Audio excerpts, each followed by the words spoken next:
इस तरीके से बॉल को काट कर होल किए जाते थे और 1.5 से 2 फीट इनकी गहराई है। आज भी है सर। ये लॉकर, गोल्ड लॉकर। और इनको इस तरीके से स्टोन से कवर्ड कर दिया जाता था, फिर इनके ऊपर कालीन वगैरह डालकर और फिर विभिन्न प्रकार के स्टैचू या तस्वीरें इनके अंदर रख दी जाती थी, ताकि किसी को ये महसूस भी ना हो कि इसके अंदर क्या है। लेकिन ये रानियों के पर्सनल जेवरात रखने की जगह थी। 3 रानियां थी, 3 अलग अलग पैलेस थे, सबसे लास्ट में ही। और ये जो गैलरी देख रहे हैं आप, और इस पूरे कैंपस के अंदर सर केवल सैंडलवुड का काम था, चंदन की लकड़ी का, और उनके ऊपर सोने और चांदी का काम था। तो ब्रिटिशर आए, उन्होंने कुछ भी नहीं छोड़ा, किवाड़ चौखट सब कुछ ले गए। ले तो इस स्टोन को भी जाते, लेकिन उनको जहाज डूबने का डर ना होता था। इस पत्थर को भी ले जाते इन पत्थरों को। और सर इनका जो असेंबल करने का जो सिस्टम है वो थोड़ा सा खास है। यहाँ के सीकरी के कारीगरों की कारीगरी है, और कहीं पे भी अगर इस तरीके की कारीगरी और पच्ची कारीगर जाली का अगर आप वर्क देखने को कहीं भी मिलता है पूरे ऑल ओवर इंडिया में, तो कहीं ना कहीं से उस कारीगरी का संबंध सीकरी से जरूर है। चाहे वो लोग यहाँ से 50 साल पहले गए हों, अयोध्या का जो भी पूरा मंदिर बन रहा है हमारे यहाँ के ही कारीगर। अच्छा। और ये तो सब गैलरी बनी हुई है। जब ट्रेजरी हाउस था तो यहाँ सिक्योरिटी गार्ड्स घूमने के लिए, और इन्हीं की मदद से बादशाह Akbar hide and seek game. चलिए सर। और जब बैंक हुआ करता था, ट्रेजरी हाउस हुआ करता था, तो यहाँ ट्रेजरी हाउस के खजांची की जगह। लेकिन जो ज्योतिषी थे यहाँ पे, जो बैठने वाले ज्योतिषी थे, जिनका नाम था पंडित पुरुषोत्तम दास, और बादशाह अकबर जो कोई अपना सपना देखते थे या इनके फ्यूचर के बारे में कुछ डिस्कस करना है, तो वो ज्योतिषी जी से यहाँ पे बैठ कर बातचीत करते हैं। लेकिन इसका डिज़ाइन जो बना हुआ है बिल्कुल हिंदू आर्किटेक्चर से है। जैसे शादी समारोह के दौरान जो मंडप बनाते हैं, जिसके अंदर से 7 फेरे लिए जाते हैं, ठीक उसी डिज़ाइन में बना हुआ है। और ये सब जो इस पर जो एक डिज़ाइन बनाई गई है, जो जैन मंदिरों में अक्सर आपको देखने को मिलेगी, वो डिज़ाइन क्या है सर? नहीं आपको मालूम है? हम आपकी मेमोरी फ्रेश कराए देते हैं। बताओ।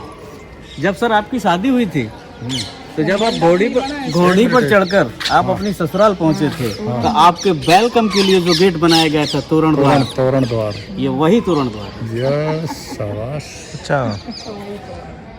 हम तो वैसे फीलिंग लेते हैं इसकी। इसी वजह से मैंने आपको फोटो पहले निकाला। नहीं यहाँ पे क्या ये होता है? नहीं रहती नहीं, ये ज्योतिषी के बैठने की जगह थी, एस्ट्रोलॉजर पंडित में जाने का मेन एंट्रेंस हुआ करता है। और ये जो गार्डन है सर, आज भी गार्डन है, और बादशाह के टाइम में भी गार्डन था। मुगल गार्डन के नाम से जाना जाता है सर ये, लेकिन पेड़ों की रंगत बदली हुई है। आज इस गार्डन की शोभा को बढ़ाने के लिए ये पौधे अपना स्वरूप रखे हुए हैं, लेकिन बादशाह के टाइम में यहाँ पर केवल और केवल खुशबू वाले पौधे हुआ करते थे, जस्ट लाइक चंपा, बेला, चमेली, मोगरा। क्योंकि ये रेजिडेंशियल कॉम्प्लेक्स था, तो पूरे कैंपस में खुशबू महकती रहे, कैंपस महकता रहे। और ये जो सामने आप देख रहे हैं डबल स्टेप में बिल्डिंग, आपने परदेश मूवी की मेमोरी फ्रेश कराए देते हैं आपकी। जो शाहरुख खान की मूवी थी परदेश, इसी पर एक गाना फिल्माया गया था। नहीं होना था लेकिन हो गया प्यार। वो वाला गाना फिल्माया गया था। और एक गाना और भी हुआ था, वो उस पर हुआ था 4 चमन पर, जो अनूप तालाब है, 2 दिल मिल रहे हैं मगर चुपके चुपके। अच्छा, वो इधर ही हुआ था। हाँ, और एक गाना और परदेश मूवी का यहाँ पे फिल्माया गया था, आई लव माई इंडिया। अच्छा, वो भी इधर ही हुआ, नाम डालकर जो एक ही मूवी का ना? हाँ, एक ही मूवी, सब इधर उधर। और अभी 4 days फर्स्ट 4 दिन पहले जो पंजाब के पॉप सिंगर हैं गुरु रंधावा, उनकी भी फिल्म का शूटिंग यही हुआ। अच्छा, वो जो नई मूवी है उसकी आ रही है? हाँ, उसका भी यही शूटिंग है। नाम भूल गया मैं मूवी का यार। और इधर साइड में ये 5 स्टोरी बिल्डिंग देख रहे हैं ना सर, ये पंचमहल है सर। ये पंचमहल है जी सर, इसको हवा महल के नाम से भी जाना जाता है। और इसके अंदर से टोटल पिलर्स हैं, वॉल नहीं है, दीवार नहीं है कहीं से भी। लेकिन चाइना का ये पेगोडा डिज़ाइन है, लेकिन बना हिंदू आर्किटेक्चर से है। 176 पिलर का मतलब है बिल्कुल मुक्ति, संपूर्ण मुक्ति। 176। तो लास्ट में जो पिलर हैं 176 क्यों है?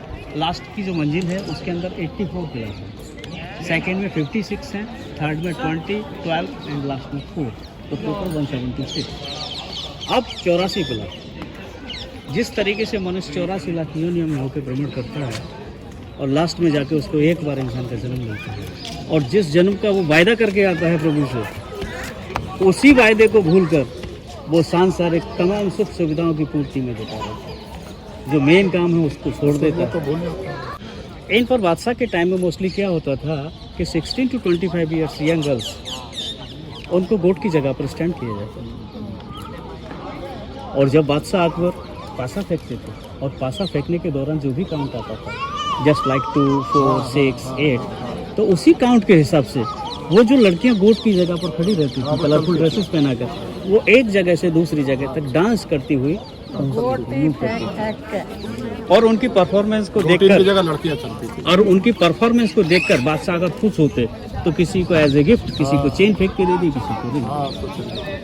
और इधर साइड में जो डबल स्टोरी जो बना हुआ है, इधर साइड का पैलेस, ये बादशाह के टाइम में सर यहाँ पे स्कूल हुआ करता था, मदरसा। और जो बादशाह के कैबिनेट के मिनिस्टर थे जिनका नाम था अबुल फजल और फैजी, जिन्होंने आईन अकबरी और बाबर नामा को लिखा है, वो यहाँ के गुरु हुआ करते थे। ऊपर लाइब्रेरी थी, नीचे बच्चों के पढ़ने की जगह। बच्चों के पढ़ने लिखने से संबंधित किसी भी सामान की ज़रूरत पड़ती है तो ऊपर लाइब्रेरी से उनके लिए प्रोवाइड करें।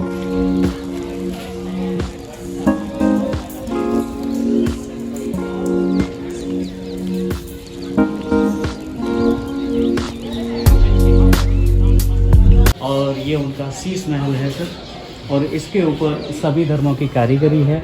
और ये जो कारीगरी है, ऐसी अद्भुत कारीगरी आपको यहाँ पैलेसेस में, दूसरे पैलेस में आपको देखने को नहीं मिलेगी। इसको पैलेस नहीं कहा जा सकता क्योंकि ये रुकैया बेगम का जो मुस्लिम रानी थी, उनका ये ड्रेसिंग रूम था। शीश महल इसको नाम दिया गया शीशे की कारीगरी की वजह से। लेकिन सर ये स्टोन पे जो कार्विंग वर्क जितना हो रहा है, एकदम अनोखा और बहुत ही अलग तरीके से यह तराशा गया है पत्थर, जिसके अंदर बेल, बूटे और सभी धर्मों के डिजाइन्स बने हुए हैं। बिल्कुल ऐसे लग रहा है कि जैसे लकड़ी पर इसको तराशा गया है। लेकिन ये यही कारीगरी है, सीखने की कारीगरी। और जो पूरा शॉपिंग कॉम्प्लेक्स जो बना हुआ है, जो तो इन्हीं आइटमों के, इन्हीं कारीगरी के छोटे छोटे तो सर इसको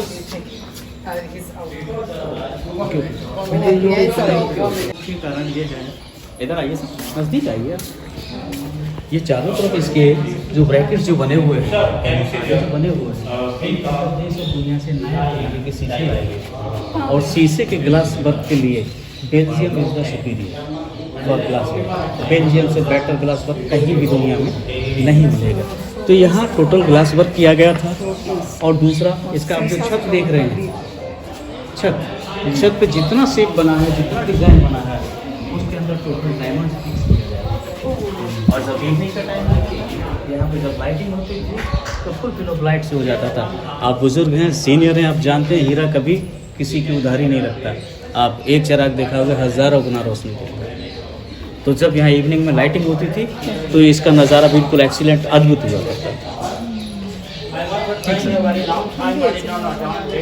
कारीगरी, अगर आपने ताज विजिट किया है, नहीं किया अभी तक, कल जाएंगे, है ना, तो वहाँ पे क्या है, यही कारीगरी देखने को मिलेगी।